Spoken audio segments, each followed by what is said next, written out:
ఈరోజు వీడియోలో ఆ లక్ష్మీదేవి అమ్మవారికి ఎంత ఇష్టమైన శుక్రవారం అమావాస్య రెండూ కలిసి వచ్చిన రోజు ఆ అమ్మవారిని కనుక పూజించినట్లయితే మనకున్న ఆర్థిక సమస్యలు, అప్పులు, రుణ బాధలు, ఎలాంటి ఫైనాన్షియల్ ప్రాబ్లమ్స్ ఏ ఉన్నా సరే అన్నీ తీరిపోతాయండి. మన ఇంట్లో ఉన్న జ్యేష్ఠాదేవిని బయటికి పంపించాలంటే ఈ జ్యేష్ఠ అమావాస్య రోజున లక్ష్మీదేవి అమ్మవారికి తప్పకుండా ఆహ్వానం అయితే పలకాలి. అలాగే ఈ రోజున అమ్మవారి దగ్గర ఒక ముఖ్యమైన దీపం కూడా పెట్టాలండి. అలాగే ఒక వస్తువుని ఈరోజు ఇంటికి తీసుకొని రావడం చాలా మంచిది. అవన్నీ కూడా చాలా వివరంగా చెప్తానండి. అలాగే పూజ కూడా చాలా సింపుల్ పద్ధతిలో చూపిస్తాను. మీ అందరూ కూడా చేసుకోగలిగే పూజా విధానమే చూపిస్తున్నానండి. అందరూ కూడా చేసుకొని తప్పకుండా మీ ఇంట్లో ఉన్న జ్యేష్ఠాదేవిని బయటకు పంపించి ఆ లక్ష్మీదేవి అమ్మవారికి ఆహ్వానం పలకండి. జ్యేష్ఠ మాసంలో ఆఖరి రోజున వచ్చే అమావాస్యనే జ్యేష్ఠ అమావాస్య అని అంటారండి. అయితే ఈసారి ఇంకా ప్రత్యేకంగా ఈ అమావాస్య శుక్రవారంతో కలిసి రావడం చాలా విశేషం. శుక్రవారాలతో కూడినటువంటి అమావాస్య కానీ పౌర్ణిమలు కానీ ఎట్టి పరిస్థితుల్లో వదులుకోకండి. ఒకవేళ మీకు అమావాస్య రోజున లక్ష్మీదేవి అమ్మవారికి పూజ చేసుకునే అలవాటు లేకపోయినప్పటికీ కూడా ఇలాంటి శుక్రవారంతో వచ్చిన అమావాస్యని మాత్రం వదులుకోకుండా అమ్మవారిని తప్పకుండా పూజించండి. అయితే మనకి ఈ శుక్రవారం అమావాస్య ఎప్పుడు వచ్చిందంటే రేపే రాబోతుందండి. 2024 జూలై 5వ తేదీన శుక్రవారం రోజున అమ్మవారికి పూజలు అయితే చేసుకోవాలి.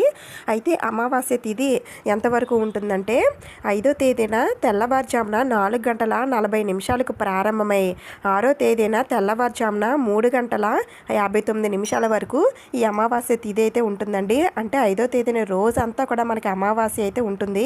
అయితే అమ్మవారికి పూజ ఎప్పుడు చేసుకోవాలి అంటే అమావాస్య రోజున సాయంత్రం సమయంలో లక్ష్మీదేవి అమ్మవారికి ఆహ్వానం పలికి పూజిస్తే చాలా మంచిదండి. సంధ్యా సమయంలో ఆ అమ్మవారికి ఆహ్వానం పలికి ఆ అమ్మవారిని పూజించినట్లయితే తప్పకుండా అమ్మవారు మన ఇంట్లోకి ప్రవేశిస్తుంది. సాయంత్రం 6 గంటల నుండి 8 గంటల లోపు అమ్మవారికి పూజలు అయితే చేసుకోండి. అయితే అమ్మవారికి చేసే పూజ పీఠం వేసే చేయాలా అండి, లేదంటే పూజా మందిరంలో చేసుకోవచ్చా అంటే పూజా మందిరంలోనే చేసుకోండి. ఒకవేళ పూజా మందిరంలో మాకు ప్లేస్ ఉండదని అనుకునేవారు పీఠం వేసుకొని చేసుకున్నా పర్వాలేదు. అయితే ముందుగా మనం లక్ష్మీదేవి అమ్మవారి ఫోటోని అయితే పెట్టుకోవాలండి. అమ్మవారికి మీ దగ్గర ఉన్న నగలతో, పువ్వులతో, మీ దగ్గర ఏమేమి ఉంటాయో అన్నింటితో అమ్మవారిని అందంగా అలంకరించుకోండి. అలాగే అమ్మవారి దగ్గర పసుపు కుంకుమలు కూడా ఉంచండి. ఆ తర్వాత ఒక పసుపు కుంకుమలు ఉంచి ఇప్పుడు దీనిపైన అమ్మవారు విగ్రహం ఉన్నట్లయితే అమ్మవారిని పెట్టుకోండి. ఒకవేళ మా దగ్గర అమ్మవారి విగ్రహం లేదండి అని అనుకునేవారు మీ దగ్గర ఏమైనా కాయిన్స్ ఉన్నాయనుకోండి, సిల్వర్ కాయిన్స్ కానీ, లేదంటే ఇత్తడిలోనే అమ్మవారు రూపు ఉన్నటువంటి ఏమైనా కాయిన్స్ ఉంటే కాయిన్స్ పెట్టుకోవచ్చు. లేదంటే శ్రీఫలాలు అవి ఉంటే అవి కూడా అమ్మవారి రూపంగా భావించి పూజనైతే చేసుకోవచ్చు. ఇవేమీ మా దగ్గర లేవండి అని అనుకునేవారు ఒక 1 రూపీ కాయిన్ తీసుకొని ఆ 1 రూపీకి కొంచెం చందనం కుంకుమలతో బొట్లు పెట్టి మీరు వేసుకున్న ధాన్యం మీద కానీ బియ్యం పైన కానీ పెట్టి ఆ 1 రూపీనే అమ్మవారి రూపంగా భావించి మీరు పూజనైతే చేసుకోవచ్చండి. ఇవేమీ మా దగ్గర లేవండి అని అనుకునేవారు ఒక 1 రూపీ కాయిన్ తీసుకొని ఆ 1 రూపీకి కొంచెం చందనం కుంకుమలతో బొట్లు పెట్టి మీరు వేసుకున్న ధాన్యం మీద కానీ బియ్యం పైన కానీ పెట్టి ఆ 1 రూపీనే అమ్మవారి రూపంగా భావించి మీరు పూజనైతే చేసుకోవచ్చండి. ఉన్న అప్పులు కూడా కొద్దిగా తీరుతాయి. మనకి ఫైనాన్షియల్గా కొంచెం ఫైనాన్షియల్ స్టేటస్ అనేది మెరుగుపడుతుంది. ఆ సిరులు తెల్లి మన ఇంట్లోకి వచ్చిందంటే మన ఇంట్లో సిరులు పొంగుతాయనే అర్థం అండి. అందుకని తప్పకుండా అందరూ కూడా నమ్మకంతో చేసుకోండి. తప్పకుండా ఆ అమ్మవారి కటాక్షం అనేది కలుగుతుందండి. ఈశ్వరీ దీపం అయినా సరే తెలియలేని వాళ్ళు ఉంటారు కదా, వారి కోసమే నేను ఇక్కడ చూపిస్తున్నాను చూడండి.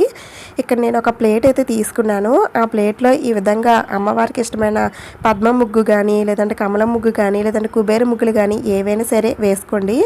ఇలా వేసుకున్న తర్వాత ఇప్పుడు ఒక పెద్ద ప్రమిద ఒకటి, 2 చిన్న ప్రమిదలు తీసుకోవాలి. అయితే ఇవి కొత్తవే తీసుకోవాల్సిన అవసరం ఏమీ లేదండి. కొత్త ఉంటే తీసుకోవచ్చు, లేకపోతే వాడినమైనా సరే ఒకసారి వాష్ చేసి తీసుకోవచ్చు.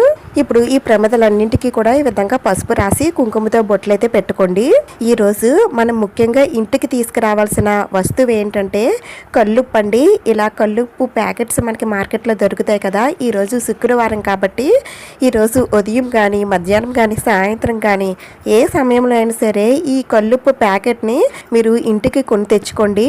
ఎందుకంటే ఆ అమ్మవారు సముద్ర గర్భంలోనే పుట్టారు. అలాగే అలాగే ఈ ఉప్పు కూడా సముద్రంలోనే పుడుతుంది కాబట్టి అమ్మవారి స్వరూపంగా కూడా ఈ ఉప్పుని భావిస్తారండి. ఈ రోజు కనుక ఈ కల్లుప్పుని మీరు ఇంటికి తెచ్చుకున్నట్లయితే ఈ ఉప్పు రూపంలోనే అమ్మవారు మన ఇంట్లోకి ప్రవేశిస్తుందని కొంతమంది నమ్ముతారండి. అందుకనే తప్పకుండా ఈ కల్లుప్పు ప్యాకెట్ని అయితే తెచ్చుకోండి. మీ ఇంట్లో ఉన్నా సరే ఒక ప్యాకెట్ తెచ్చుకున్నంత మాత్రాన ఏం అవ్వదు కదా, అందుకని కొని తెచ్చుకోండి. ఇలా కొని తెచ్చుకున్న ప్యాకెట్ని ఓపెన్ చేసి ఈరోజు ఐశ్వర్య దీపం పెడుతున్నాం కాబట్టి అందుకని మనం పెద్ద ప్రమిద తీసుకున్నాం కదా, దాంట్లో ఈ కొత్త ప్యాకెట్ని ఓపెన్ చేసి ఇందులో ఉన్న కల్లుప్పు ఆ ప్రమిద నిండుగా వేసుకోవాలి. ఇంకా మిగతా ఉప్పుని మీరు పూజా మందిరంలోనే పెట్టుకోండి. ఈ రోజంతా కూడా పూజా మందిరంలో ఉంచుకొని రేపు శనివారం కాబట్టి రేపు శనివారం తీసేసి మీరు వంటల్లో వాడుకోవచ్చండి. ఇంకా ఈ ప్రమిదలు ఇలా ఉప్పు వేసుకున్నాం కదా, ఈ ఉప్పు పైన కొద్దిగా పసుపు కుంకుమలు ఉంచి ఇప్పుడు మనం తీసుకున్న ఈ ప్రమిదలు ఉన్నాయి కదండి, చిన్న ప్రమిదలు, ఒక ప్రమిద పెట్టి ఈ ప్రమిదలో కొద్దిగా అక్షింతలు వేసుకోవాలి. ఇలా వేసిన తర్వాత ఇంకొక ప్రమిద దీనిపైన పెట్టి దీనిలో ఆవు నెయ్యి కానీ నువ్వుల నూనె కానీ వేసి 2 ఒత్తులు వేసి దీపారాధన చేస్తే ఇదే ఐశ్వర్య దీపం అవుతుందండి. ఈ రోజున ఈ శుక్రవారం అమావాస్య రోజున ఈ ఐశ్వర్య దీపం వెలిగిస్తే ఇంటికి అష్టైశ్వర్యాలు తరలు వచ్చినట్టేనండి. ఆ తర్వాత మీ దగ్గరున్న పువ్వులతో ఈ ఐశ్వర్య దీపాన్ని అందంగా అలంకరించుకోండి. ఎందుకంటే దీపంలో కూడా మనం అమ్మవారిని చూస్తాం కాబట్టి మీరు ఈ దీపం పెట్టుకొని మీరు అమ్మవారి స్వరూపంగా సరే మీరు పూజనైతే చేసుకోవచ్చు. అంతేనండి, నేను పూజకు సంబంధించినవన్నీ కూడా నేను పెట్టేసుకున్నాను. ఇప్పుడైతే ముందుగా దీపారాధన అయితే చేయాలి. ఏకహారతతో కానీ లేదు అంటే అగరబత్తులతో కానీ ముందుగా మనం పెట్టుకున్న ఐశ్వర్య దీపాన్ని వెలిగించండి. ఆ తర్వాత మీరు ఎన్ని కుందులు పెట్టుకుంటే అన్ని కుందుల్లో కూడా దీపారాధన చేయండి. ఇలా దీపారాధన చేసిన తర్వాత లేదండి మీరు తప్పనిసరిగా విఘ్నేశ్వరుడికి పూజ చేసుకున్న తర్వాత మాత్రమే అమ్మవారిని పూజించండి. వినాయకుడి పూజ పూర్తయిన తర్వాత అమ్మవారికి పూజనైతే స్టార్ట్ చేయండి. ముందుగా అమ్మవారికి అగరబత్తులతో ధూపం చూపించి కొద్దిగా అక్షింతలు అమ్మవారి పాదాల దగ్గర వేసి ఆ అమ్మవారికి ఆహ్వానం పలకండి. అమ్మ సిరిగల మా తల్లి, మా ఇంటిలోకి రా తల్లి, నేను చేసిన ఈ పూజని స్వీకరించి మాకున్న ఆర్థిక సమస్యలన్నీ తొలగించి మేము ఎప్పుడు సుఖ సంతోషాలతో అష్టైశ్వర్యాలతో తొలతూగేటట్టు చెయ్యి తల్లి అని ముందుగా అమ్మవారికి చెప్పుకోండి. ఆ తర్వాత అమ్మవారికి పూజ అనేది స్టార్ట్ చేయండి.